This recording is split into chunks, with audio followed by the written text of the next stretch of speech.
Hey YouTube, this is the fourth episode about living in Micronesia as a World Teach volunteer. And so Chuuk is one of those really special places in the world where you can just go and find amazing adventures all over the place. And as a volunteer there that got out of school at 12:15, myself and the others, especially on weekends, we had tremendous amounts of time to go and explore. And one of the first places that we went to explore is the Japanese Lighthouse. Because remember, in World War II, Japan, the Empire of Japan, they had occupied the entire Chuuk Lagoon and fortified it into sort of a Pacific Naval Squadron base that was eventually overrun by the Americans during their push to Tokyo. And so anyway, their remnants still do remain. And one of those remnants is a Japanese lighthouse, which is obviously not in working order, but still standing and perfectly visible and able to go and see. But it's a trip because in Chuuk, first of all, there's no real roads for driving. The roads are for walking outside of the main town area. And so once we had left that area, then we were going to be walking anyway, the volunteers and I. And it was our students who would take us on these journeys and adventures, of course, because we didn't know any of this stuff. But that's what's so great about being a volunteer, especially like a teacher, is because these kids, they're from there, their families are from here, they have generations, they know the history, the traditions, they know everything. And so all they want to do is take you places and show you things and go on adventures. And so that was one of the first adventures that we let the students take us on, is to this Japanese lighthouse. And we followed some students that we met at some Catholic church, some pink beautiful church in this tremendous tropical paradise, and we had managed to walk there. We could figure out how to get there, but once we got there, myself and Taryn and some of the other volunteers, Antoine and a bunch of children and everything, we just started following these Chuukese kids, basically now off-road, completely off-road. I mean, we're just talking, this is only walked by man. There's no traffic of any kind with mechanized engines or anything whatsoever.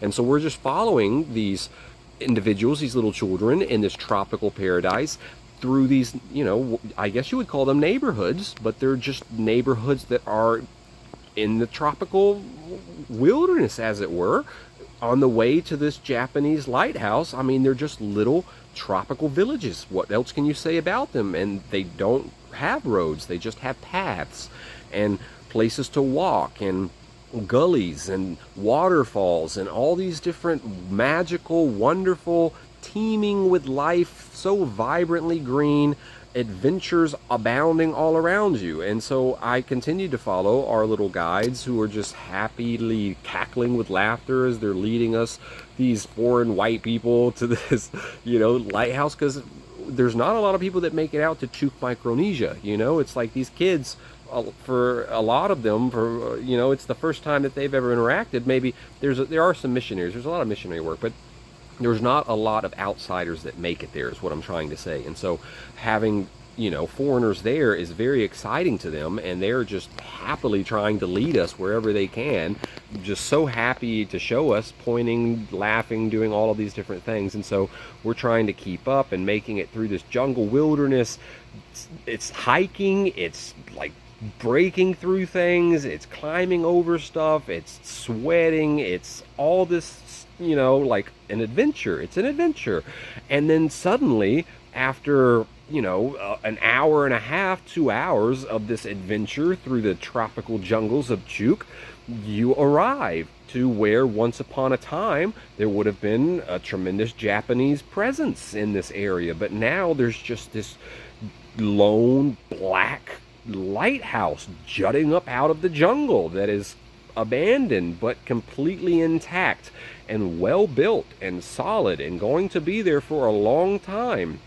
And so once we arrived there with our little guides and children, then we proceeded to just, again, there's no guardrails, there's no people there, there's nobody to tell you what you can or cannot do. It's so much better than, they say, like the USA, the land of the free. You're not free, in the USA, okay? It is nothing but laws and regulations and conformity and staying inside of a box, okay? If you want free, go to Chuuk, Micronesia, okay? Because as soon as you get outside of town, you are free. There, even in town, really, but I mean, out there, there is nothing. You are absolutely free as a human being should be. And that's why everyone is so happy. They're not, you know, rich by our standards, but you see all of our rich people and, you know, they're all miserable. These people, they might not have teeth in their heads because God bless them, no one's taught them about hygiene, but they are so happy and they are just so alive with spirit and laughter, and it's just so wonderful to be in these kind of places. And so anyway, this Japanese lighthouse is one. At one time, it was a symbol of oppression and tyranny because the Japanese during the occupation, I mean, they were atrocious. You know the Japanese in World War II, they were monsters, they were animals. And there was no different for the Chuukese. They beheaded them and impaled them and did all sorts of sadistic things to the Chuukese because they considered them like monkeys, you know, subhuman to the Japanese superior race sort of thing, just like the Aryans. Anyway, but now it's just like this lighthouse that's been there for 70 years, and the jungle has been able to like grow up all around it, but of course it can't claim it itself because it's jutting up higher than any tree will ever grow, and it's got all this cement and it's mingling and mixing with nature, and all the graffiti of like the islanders that have put on it over the decades and the years, and the heavy metal and the robust concrete. I mean, it's impressive. And you can still climb up all the way to the top, up these rusty iron staircases, and there's nobody there to stop you. And it's so glorious to be able to live like this and to adventure and be free of all of the constraints and the confinements and the safety and the regulations and the this and the that. It's just like, oh my God, so suffocating. It's so lovely to be in a place like that in Chuuk, Micronesia, where you can just be and enjoy and see what is life and the earth, and it is just a magical place. And myself and the other volunteers at this lighthouse, we had a wonderful time. We went all over the place. The kids showed us all of the cool things. Again, you know, it's like it's their little playground. It's their adventure. I mean, for kids to be able to grow up in a place like this, yes, you would wish for perhaps more fluoride in the drinking water and a better education with the toothbrush and some certain things like that. But otherwise, they have it perfectly. You know, they're just doing it so right. I mean, it's so great. And we had a wonderful time with these young people out at this Japanese lighthouse, and I also was just so thrilled to be around all of these wonderful scenes. It was spectacular. It was just untamed, raw, untapped wilderness beauty. Truck Lagoon, the middle of the Pacific Ocean, absolutely unbelievable. This Japanese lighthouse that our students took us to because we were their volunteer teachers, and they just want to try to give us back something because we're there to give back to them, because we're not, you know, we're not getting paid, we're just there. We do get to live, we don't have to pay rent, you know, obviously, things like that.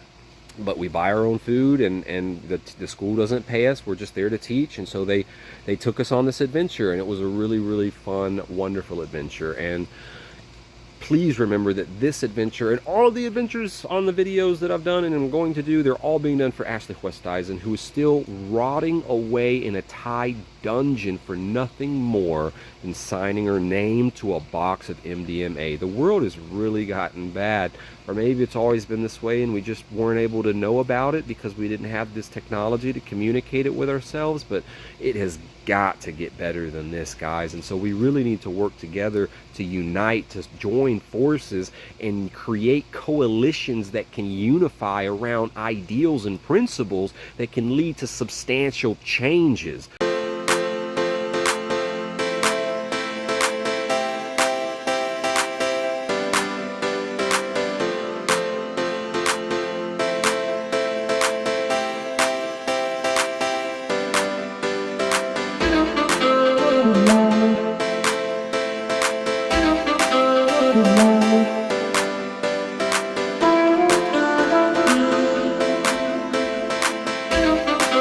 Good night.